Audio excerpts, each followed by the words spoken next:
जय Hind. My YouTube channel Manoj study centre में आपका स्वागत है। वीडियो को शुरू से अंत तक देखिएगा। यदि समझ में आए तो वीडियो को एक लाइक, सब्सक्राइब और बेल आइकन को प्रेस कीजिएगा ताकि वीडियो आप लोग के पास सबसे पहले पहुंच पाए। और देखिए दोस्तों, आज हम इस वीडियो में क्या पढ़ेंगे।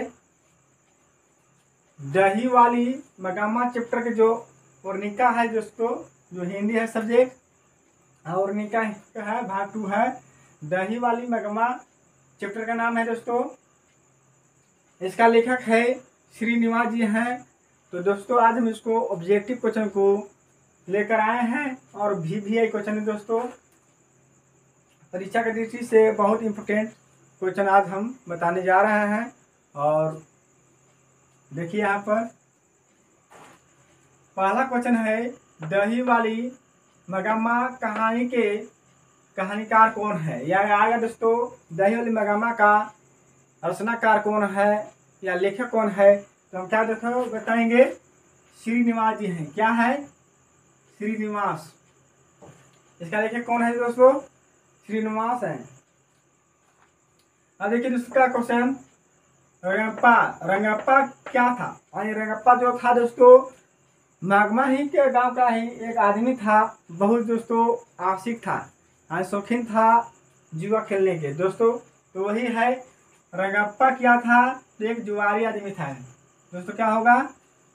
तो जुआ खेलता था तो जुआरी आंसर होगा दोस्तों। रंगप्पा क्या था या रंगप्पा था? कुछ ही था तो जुआरी था, जुआ खेलता था। तीसरा क्वेश्चन देखिए, दूसरा का हो गया, रंगप्पा क्या था? तो जुआरी आदमी था, जुआ खेलता था, वह मगमा ही गाँव का आदमी था। तीसरा क्वेश्चन देखिए, मगम्मा क्या बेची थी? मगम्मा क्या बेचती थी? मगम्मा क्या बेचती थी? तो दोस्तों जो मगम्मा थी क्या बेचती थी? तो दही बेची करती थी। कहाँ? तो बेंगलुरु शहर में जाकर दोस्तों, श्रीनिवास के घर जाकर गांव में बेची करती थी दही। तो दोस्तों ये बहुत VVI है कि मगम्मा क्या बेचती थी? तो दोस्तों दही। चौथा देखिए क्वेश्चन, मगम्मा मिठाई किसके लिए ले जा रही थी? जो मगम्मा था मिठाई किसके लिए ले जा रही थी? तो पोतों के लिए। इनसे क्या होगा दोस्तों? पोतों के लिए, पोता के लिए। मगम्मा मिठाई किसके लिए ले जा रही थी? तो पोता के लिए। क्यों? पोता का तो बहुत मांगता था और इसीलिए वो मिठाई लाती थी। तो अब देखिए यहाँ पर पांचवा क्वेश्चन, मगम्मा की बहू का नाम क्या था? जो मगम्मा था उसका बहू का नाम क्या था? तो दोस्तों पुतों का नाम मगम्मा की बहू का नाम क्या था? तो नजमा था। क्या? नजमा। मगम्मा की बहू का नाम क्या था? नजमा था, नजम्मा था ना। अब देखिए दोस्तों छठा क्वेश्चन, मगम्मा के परिवार में कुल कितने सदस्य थे? मगम्मा के परिवार में कुल कितने सदस्य थे? तो 4। कितने दोस्तों? मगम्मा के परिवार में कुल कितने सदस्य थे? तो देखिए यहाँ पर आंसर है इधर लाल से 4 है दोस्तों। कौन कौन था? तो मगम्मा था और मगम्मा का बेटा और पोता और एक बहू। ये है दोस्तों 4 सदस्य थे। दही वाली मगम्मा कहानी का मुख्य पात्र कौन है? दोस्तों इसमें दही वाली मगम्मा जो है, इसमें मेन बात कौन कहा है यानी इसका किसका ज्यादा चर्चा किया गया है? तो दोस्तों मगम्मा की। इसलिए इसमें क्या होगा, दही वाली मगम्मा कहानी का मुख्य पात्र कौन है? पात्र कौन है? नायक यानी कौन है? तो मगम्मा है। 8वां क्वेश्चन देखिए, मगम्मा को किससे विवाद था? जो मगम्मा था किससे झगड़ा होता रहता था? तो दोस्तों बहू से होता है। क्यों? कि पोता को पिटाई के लिए विवाद चलते। तो मगम्मा को किससे विवाद था? तो बहू से। बहू साथ में झगड़ा होते रहता था और बनता नहीं था। अब देखिए अरमाई कुआं कहाँ है? क्वेश्चन आएगा दोस्तों, अमराई कुआं कहाँ है? तो रास्ते में है। क्या होगा दोस्तों? अमराई कुआं कहाँ है? तो रास्ते में है। 10वां क्वेश्चन देखिए, दही वाली मगम्मा मूलतः किस भाषा में लिखित है? यानी दोस्तों दही वाली जो मगम्मा है किस भाषा में लिखा गया है? तो दोस्तों कन्नड़ भाषा में लिखा गया है। जो दोस्तों केरल का भाषा है कन्नड़ भाषा है। 11वां देखिए क्वेश्चन, नजामा मागमा की कौन थी? जो नजामा है मागमा कौन थी?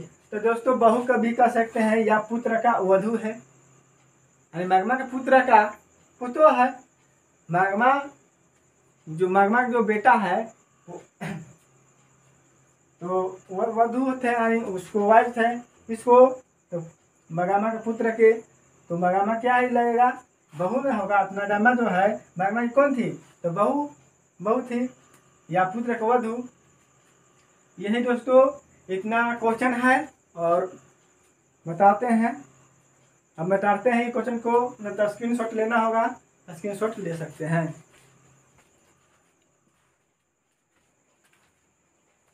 देखिए तो क्वेश्चन नंबर अब 12 को देखते हैं। मगामा कहाँ की रहने वाली है? दोस्तों मगामा कहाँ के रहने वाली थी?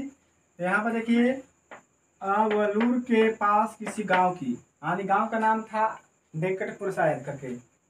मगामा कहाँ की रहने वाली थी? तो अवलूर के पास किसी गांव की।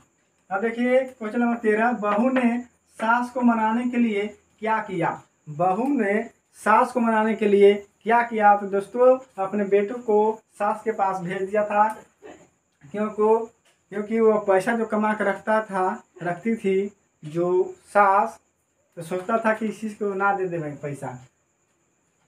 तो बहू ने सास को मनाने के लिए क्या किया?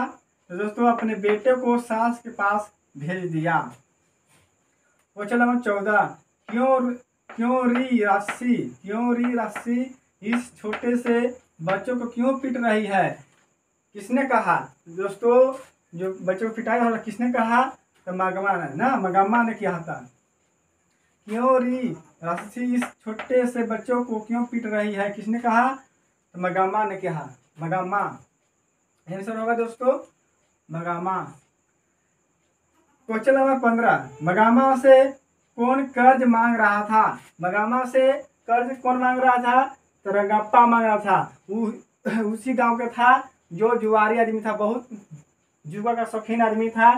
तो मगामा से कर्ज कौन मांग रहा था? रंगप्पा। अब 16वां क्वेश्चन देखिए, मगामा क्या खाती थी? जो मगामा क्या खाती थी दोस्तों? तो 5 सुपारी कभी कभी श्रीनिवास के घर बैठते थे तो बातचीत करती थी जो बेंगलुरु शहर में, तो वो 5 सुपारी खाती थी। तो मगामा क्या खाती थी? तो 5 सुपारी। अब देखिए दोस्तों क्वेश्चन नंबर 17, मगामा किस कपड़े की ब्लाउज पहनना चाहती थी? तो मखमल के, क्या दोस्तों? मखमल के कपड़े से बनवाती थी, यानी उसी कपड़ा को पहनना पसंद करती थी। हाँ दोस्तों 18वां क्वेश्चन, सास बहू में झगड़ा क्यों हुआ? सास बहू में क्यों झगड़ा हुआ दोस्तों? तो बच्चे को पिटाई के लिए ना, बच्चों को पीटने के लिए झगड़ा हुआ था, क्योंकि बहू ने अपने बेटों को मार दिया था, तो कुछ सास बोल दी थी, इसीलिए दोस्तों सास बहू में झगड़ा क्यों हुआ? तो बच्चे को पीटने के लिए, यानी बच्चे के पिटाई के लिए। क्वेश्चन में दोस्तों 19वां देखिए, मगामा के गांव का नाम क्या था? मगामा के गांव का क्या नाम था? तो शायद वेंकटपुर था ना, शायद करके क्या था दोस्तों? वेंकटपुर के गांव का नाम था। वो निश्चित नहीं है कि किताब में शायद करके दिया गया है। मगामा के गांव का क्या नाम था? तो शायद वेंकटपुर था। मगामा के जो कर्ज के रूप में मांगता था, मगामा से कौन मांगता था? रंगप्पा था, जो दोस्तों जुआरी आदमी था, जुआ के बहुत शौकीन थे। तो दोस्तों आज हम इतना ही क्वेश्चन को बताएंगे। अब नेक्स्ट वाला वीडियो में दोस्तों सब्जेक्टिव क्वेश्चन को हम सॉल्व करेंगे, आगे बताएंगे। तो नेक्स्ट वाला क्लास में दोस्तों हम मिलेंगे। Thank you.